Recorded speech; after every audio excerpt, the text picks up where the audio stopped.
Hello, everyone, and welcome into our first edition of this show here on CUTV. It's our fantasy football freak show, talking everything NFL. I'm your host, Trevin Gatellis, and alongside me right here, we have my co-hosts, Doug Glackey and Carl Childs. Gentlemen, how you guys doing? Pretty good. Good. You guys ready to talk some football today? Absolutely. Yeah, I'm pretty excited about this. We've been working on this for probably since like the summer, since the idea popped in our heads, so I'm ready to get this thing rolling. Yeah, we're all big football fans, so I'm just as ready as you guys are. Right. Let's get started. Let's begin with our first one here. We're going for week 1 and 2 recap, giving us a recap of the first 2 weeks we had in the NFL. Let's start it off. The Patriots' domination through 2. 2 weeks of complete annihilation from every team that the Patriots have played. They've been completely dominant on both sides of the ball, and I don't see any stopping them. What do you guys think? Yeah, I agree. I mean, I feel like they have a lot of potential to potentially end up being a 16-0 team, just simply because they're playing the Dolphins twice, they're playing the Jets twice, and I don't really think there's a single team on their schedule that can really compete with them. Yeah, I mean, that division that they're playing in isn't the most talented in regard to who they play against with the Patriots. Right. So they definitely have a good standing chance there. And being on the topic of the Patriots, we have to talk a little bit about the player who's been in the news a lot. It's Antonio Brown and all the lawsuits he's been in. But, I mean, what do you see from your standpoint, either of you guys, on what his future looks like with the Patriots and what you see him doing this season? I mean, I'll be honest with you. I think he's going to be fine. I think that the Patriots are just waiting for all this stuff to boil over, because with anything that's going on in AB's career, it's always ended up boiling over. So I feel like he could really just, like, once all this stuff dies down, just start following the Patriot way, maybe get an extension at some point in the season. I know he has an option year for 2020, but honestly, I think he's going to be fine. So, yeah. I'd like to throw a little input on that, too. Yeah. AB, I think, has already followed the Patriot way. He already has a touchdown. They already covered up his off-season stories. We haven't heard anything from him since he's been in New England. I almost feel like all that was staged to get away from Oakland, so he could play with Tom Brady.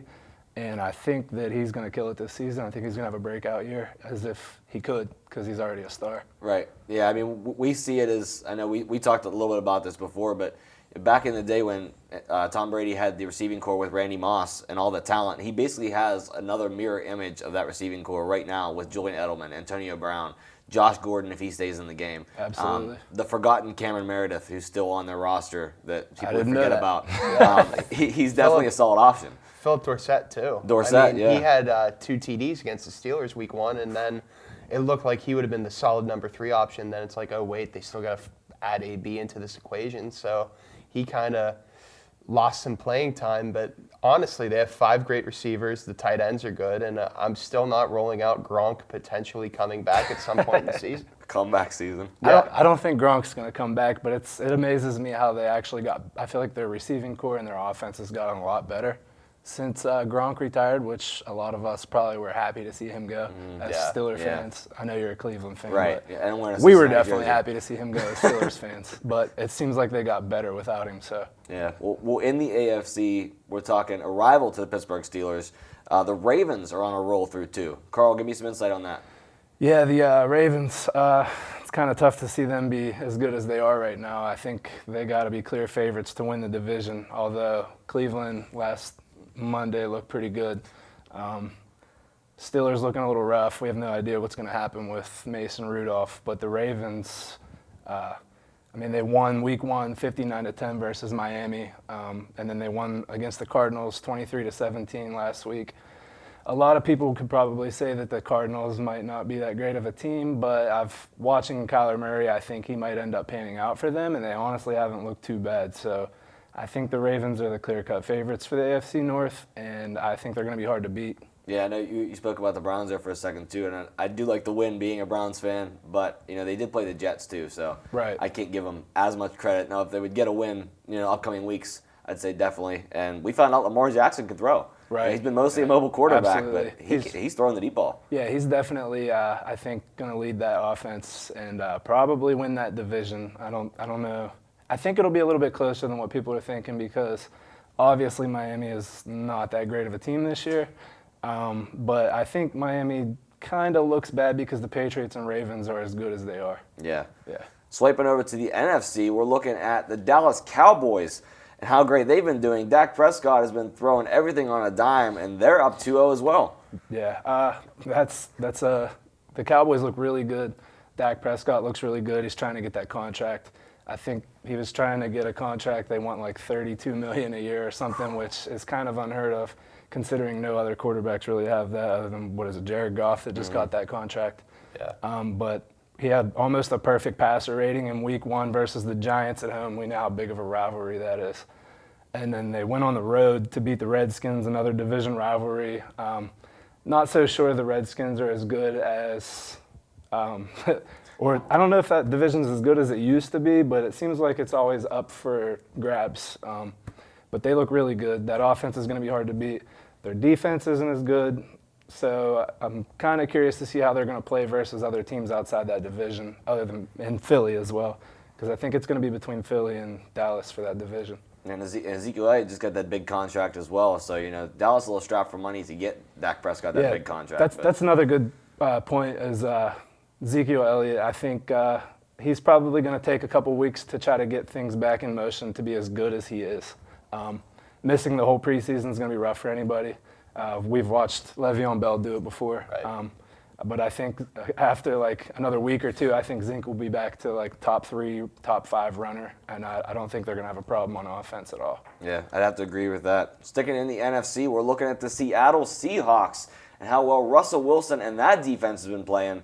Doug, give us your thoughts on Seattle right now. Yeah, I mean, the offense looks great. The defense looks even better with the acquisition of Jadeveon Clowney. But the big thing I think is this is one of the most talented teams Russell Wilson has had since the Legion of Boom. He has Tyler Lockett and DK Metcalf at receiver. Metcalf has been overshadowing Lockett to the point that he's pretty much been a non-factor in most weeks. And another person I'd watch for is Will Dissly. He had 2 TDs against the Steelers this past week in Seattle's 28-26 win. I think that he could become a big target for Russ, and I think that the Seahawks can be a force to be reckoned with in the NFC. Absolutely. We got to flip it over to another team in the division with the Patriots in the AFC. The Buffalo Bills are still 2-0. I mean, we haven't seen this in a while. Buffalo Bills up 2-0 on the season. Josh Allen's been playing well. The defense not playing bad. Cole Beasley in that trade over to Buffalo as well. He's been playing well. And Devin Singletary, who I know is a favorite for you guys as well, he's been playing amazing in the backfield. Does have a questionable injury, though. Give us some thoughts on that. What do you think Buffalo's going to do this week in week 3? I think they could easily pull some magic out, pull out a win. I feel like every couple years, like every 4 or 5 years, they have like this magical storybook season where they win like 8 or 9 games, make it into the playoffs, and then they get absolutely trounced by whoever they get in the first round. I mean, they are playing Cincinnati as well this week, so yeah, it's a little easier game for them. Definitely. The 49ers beat the Bengals by a significant margin this past week as well, so I think Buffalo still has a good chance here to get another win and go up 3-0. And lastly, in this segment, we got to talk about our hometown team for anyone here at Cal is the Pittsburgh Steelers. And the woes they've had through 2 weeks, they haven't looked so hot, especially with Ben Roethlisberger going down with injury. Doug, what's your outlook on the team? I mean, they struggled the first 2 weeks.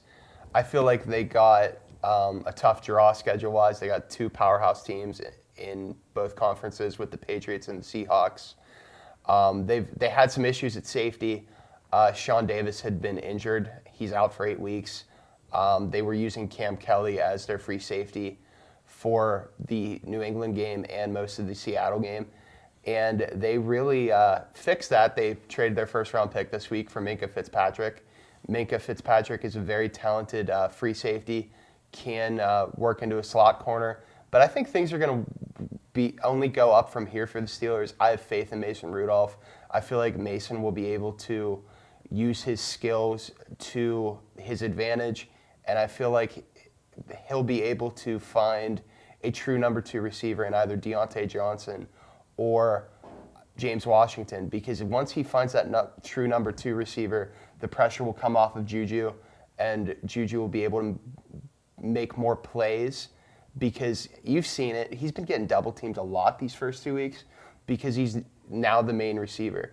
And that was the beauty in having AB, was that a lot of pressure was off Juju, so he'd be able to go out and do his thing in the slot and make big plays. But I think the big thing is finding that true number 2 receiver, whether it be one of the wide receivers or using Vance McDonald. So we're going to have to see how that goes. Absolutely. You know, all these teams have been a little different throughout so far this season. We're looking forward to what's coming.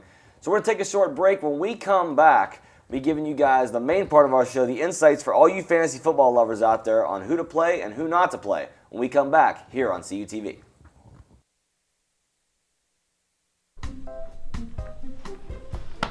Colin, what's wrong, man? I just don't know how my family back home in Millersburg, Pennsylvania can watch our stuff down here. Well, they could follow us on Twitter, or they could like us on Facebook. Yeah, but what about our sports? How can they watch those? They could watch it live on our YouTube channel. Thanks, man. You're welcome.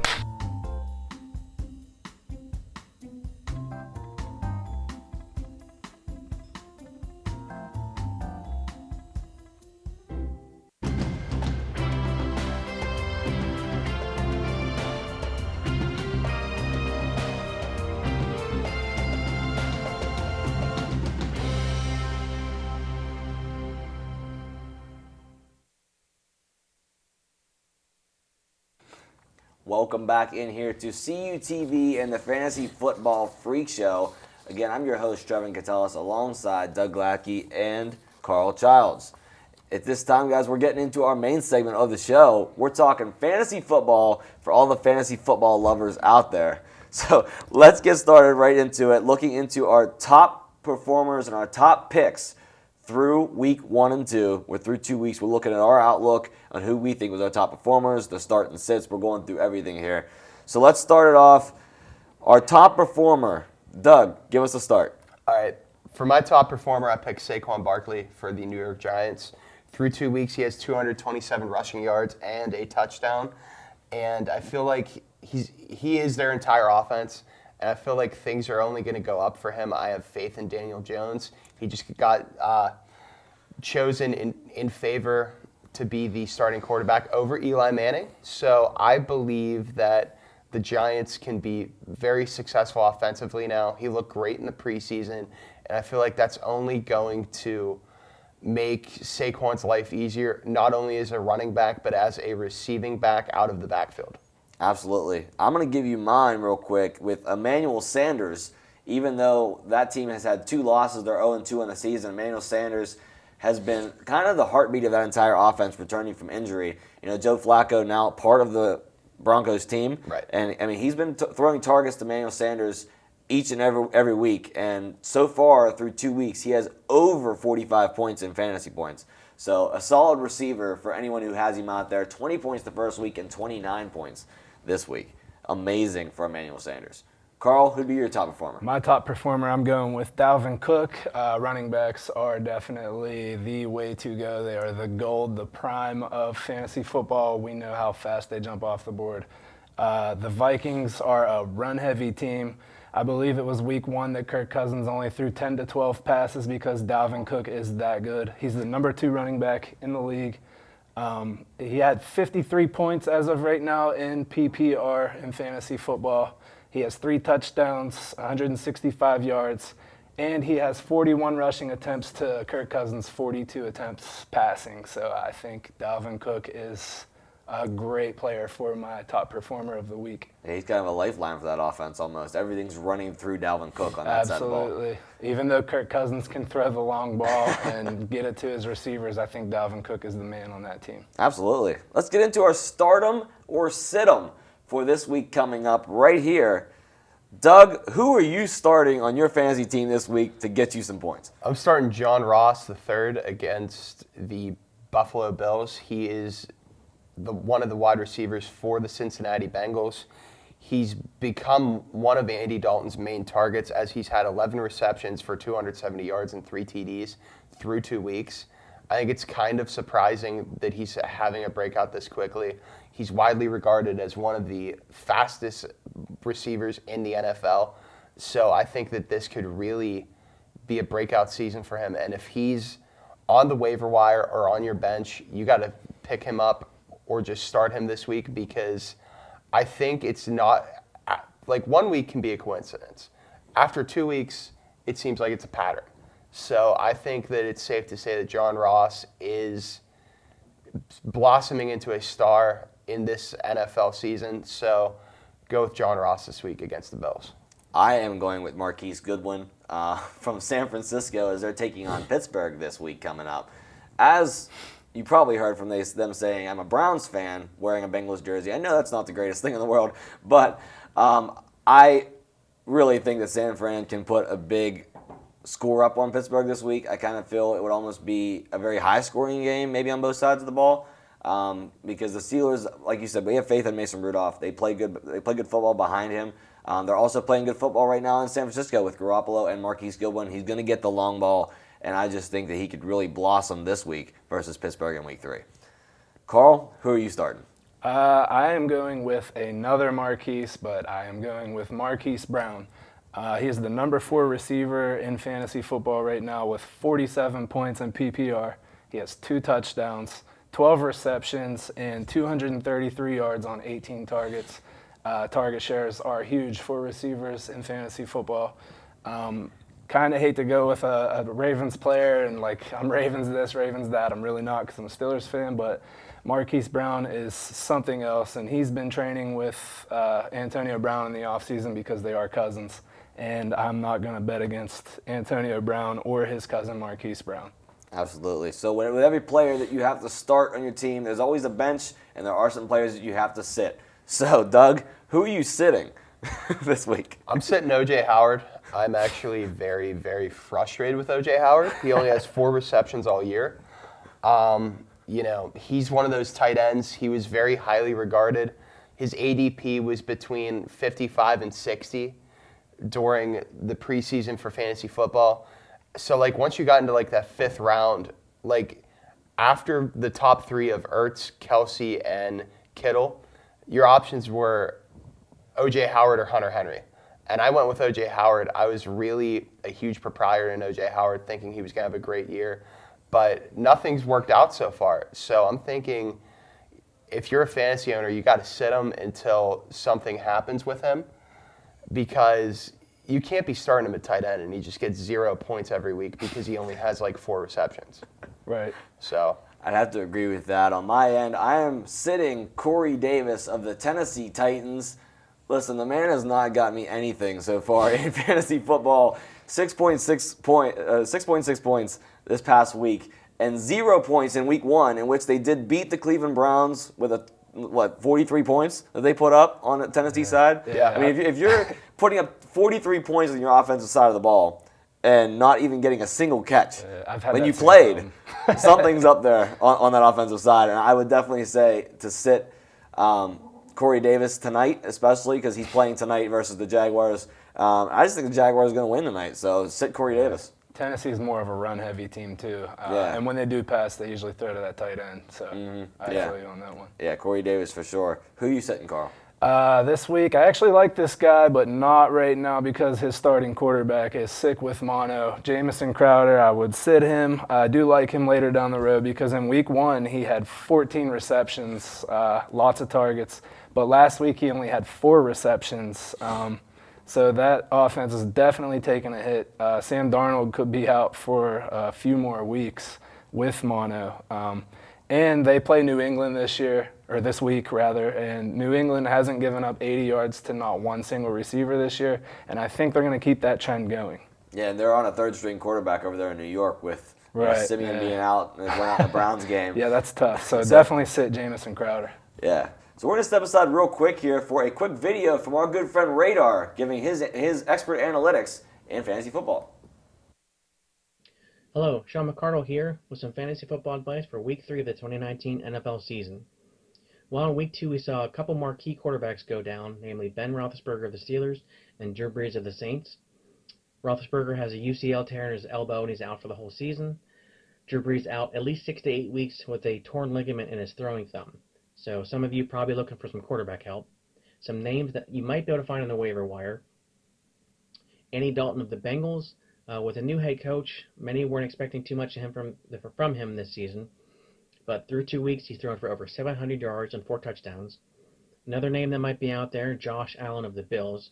He's only thrown for 2 touchdown passes, but he's run for 2 also. A third name, Gardner Minshew of the Jaguars. In Week 1, we saw Nick Foles go down, but Minshew stepped right in, hasn't missed a beat. It looks like the NFL game isn't too big for him so far, so he also might be on the waiver wire and be able to help you out. At another position, if you need help, at the receiver position, Terry McLaurin of the Redskins. A rookie, a lot of times rookies aren't very consistent, but he grabbed a touchdown in Week 1, almost had a second if he hadn't been overthrown by his quarterback.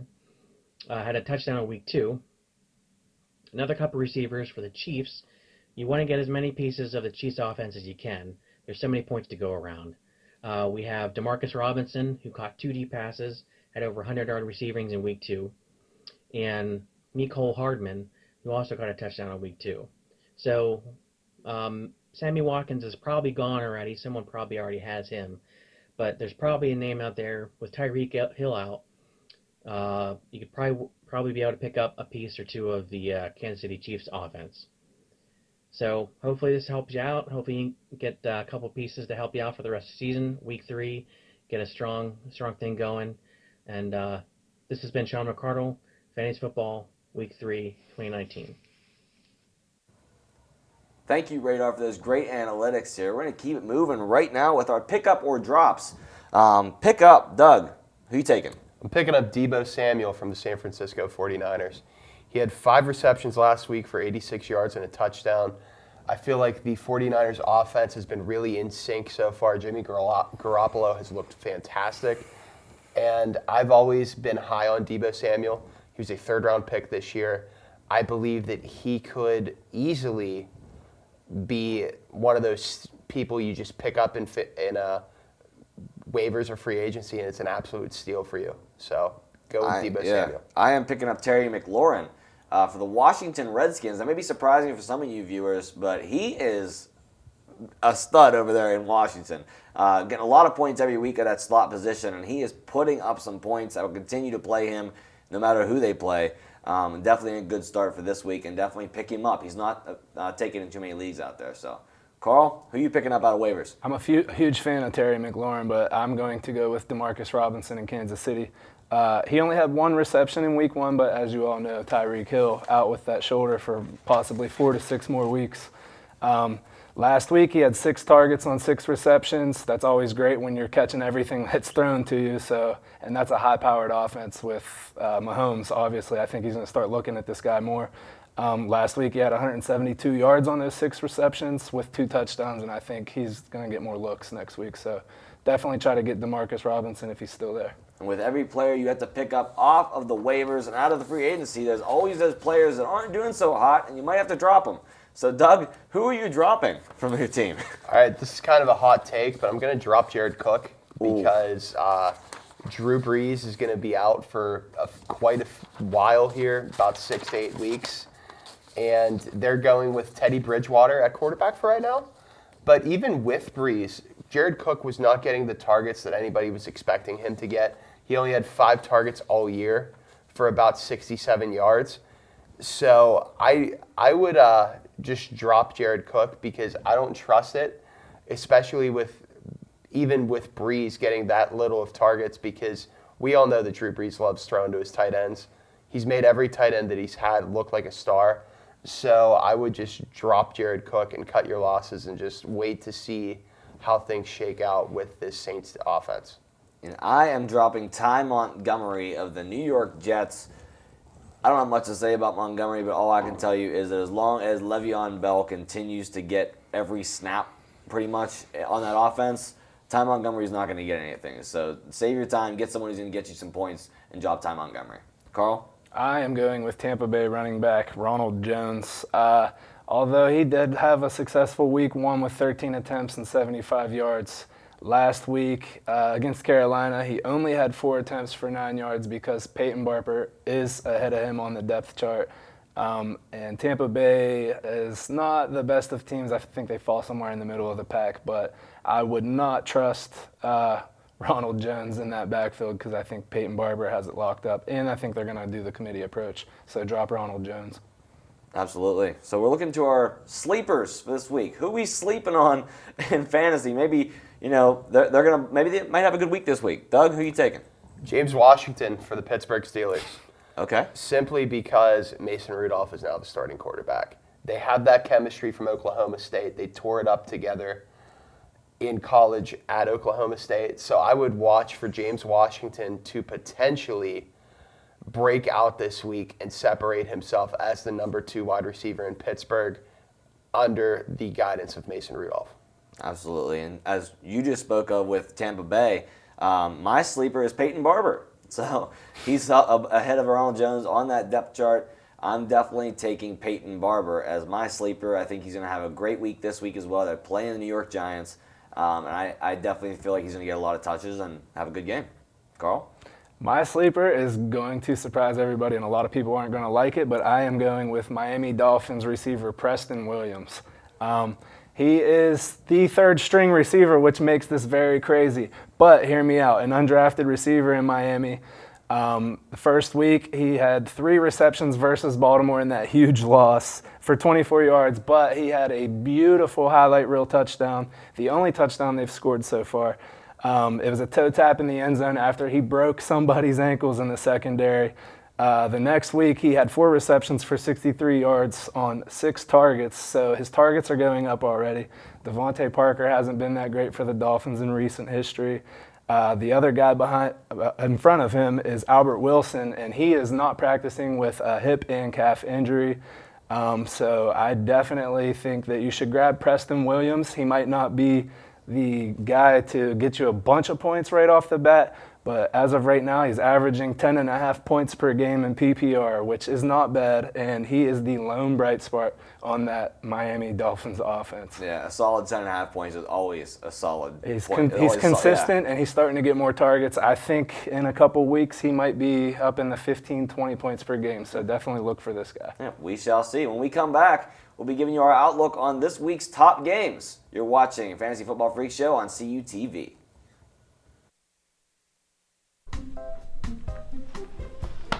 Colin, what's wrong, man? I just don't know how my family back home in Millersburg, Pennsylvania can watch our stuff down here. Well, they could follow us on Twitter, or they could like us on Facebook. Yeah, but what about our sports? How can they watch those? They could watch it live on our YouTube channel. Thanks, man. You're welcome.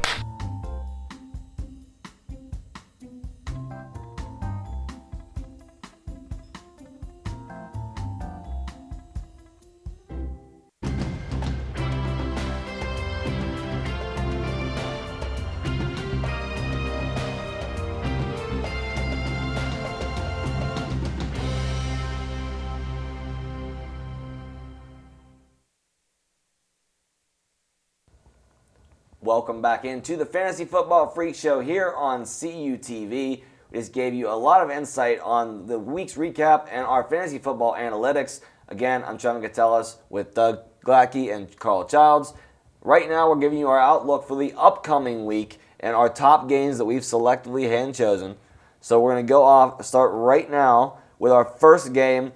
Carl, give us your pick on who you think is going to win and then a little insight. Game 1, we're looking Ravens versus Chiefs.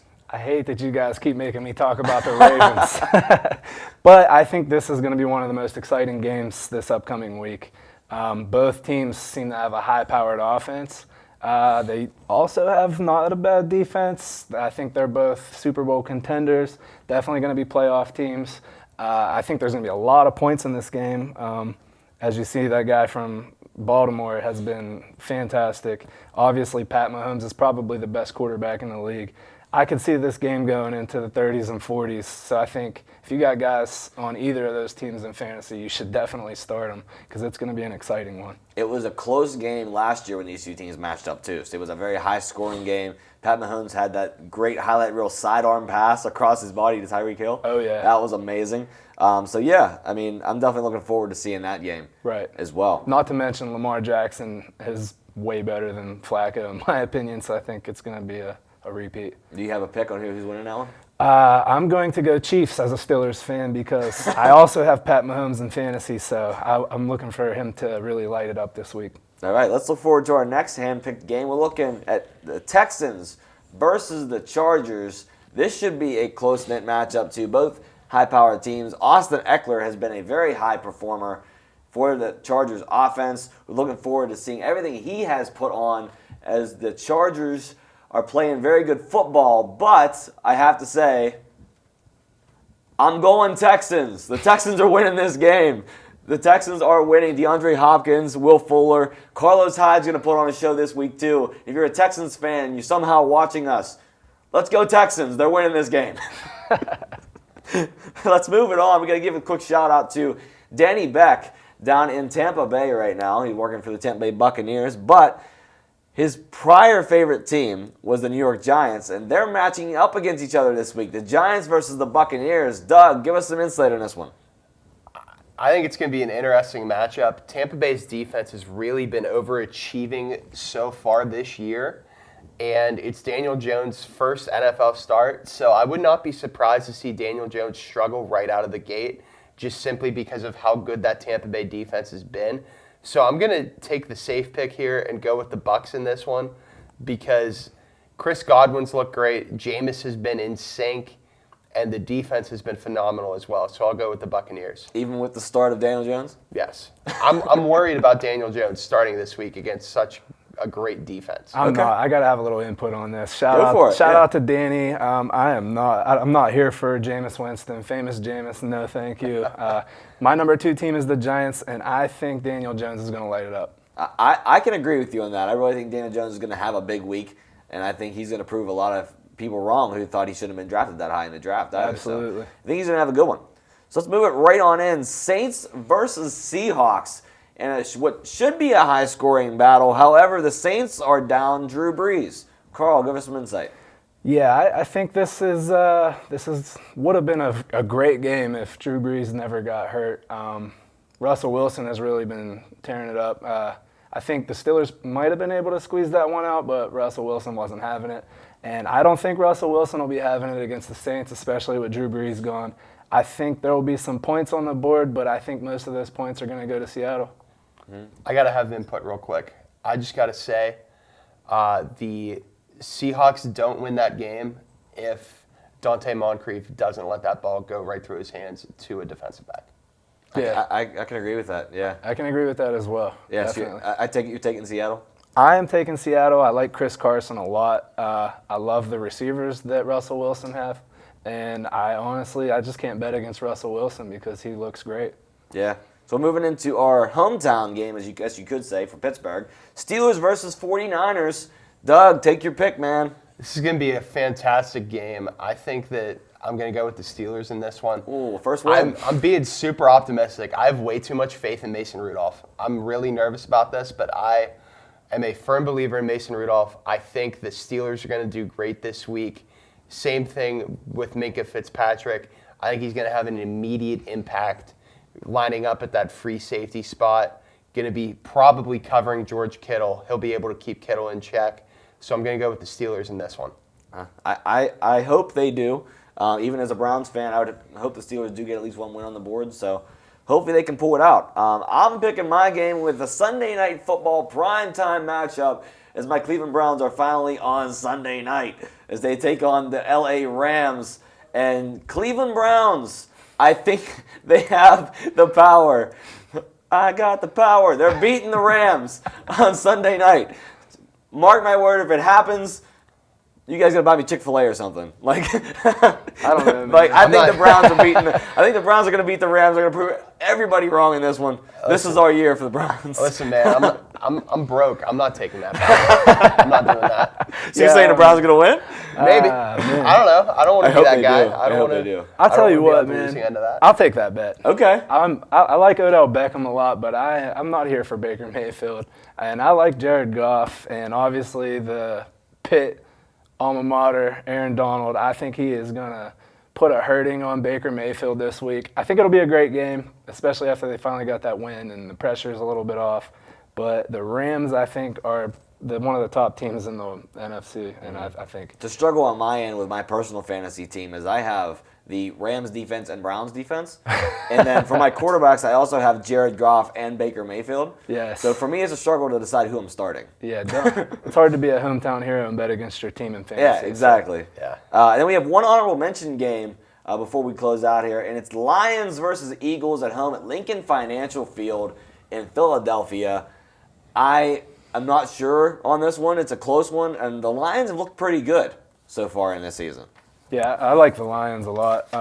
I think my hot take for the season is if you need a quarterback and Matthew Stafford is in your waiver, take him. I think he is going to be great. He has a lot of options this year. Kenny Golladay is going to emerge as a top 10 receiver. You can book that, keep it on video. TJ Hawkinson looks great. They got Kerryon Johnson. That offense should start coming around, and that coach in his second year hopefully gets out of that because last year was rough. But I think they'll be good. Yeah, I'm taking my pick in it, and I am going Detroit. So Detroit fans, I'm pulling through for you guys right now. Detroit Lions, my second favorite team in Detroit. We're taking Detroit for the win. Any last calls for this week, guys? What you thinking? Any honorable insight you want to add into before we close out the show? I think just completely random, but I think Vance McDonald's going to have a monster game for the Steelers. So if you have him on your team, start him. Mm-hmm. Carl, anything? Not really. Keep an eye on Deontay Johnson. I agree. Yeah, so some Pittsburgh input from the two Pittsburgh Absolutely. Steelers fans. All right, guys, that's going to do it for our show. This has been the Fantasy Football Freak Show here on CUTV on behalf of myself, Trevin Gattelis, and Doug Lackey and Carl Childs. Thank you guys for joining us. We'll be back in 2 weeks to recap Week 3 and 4 and give you more insight on the season to come. We'll see you next time here on CUTV.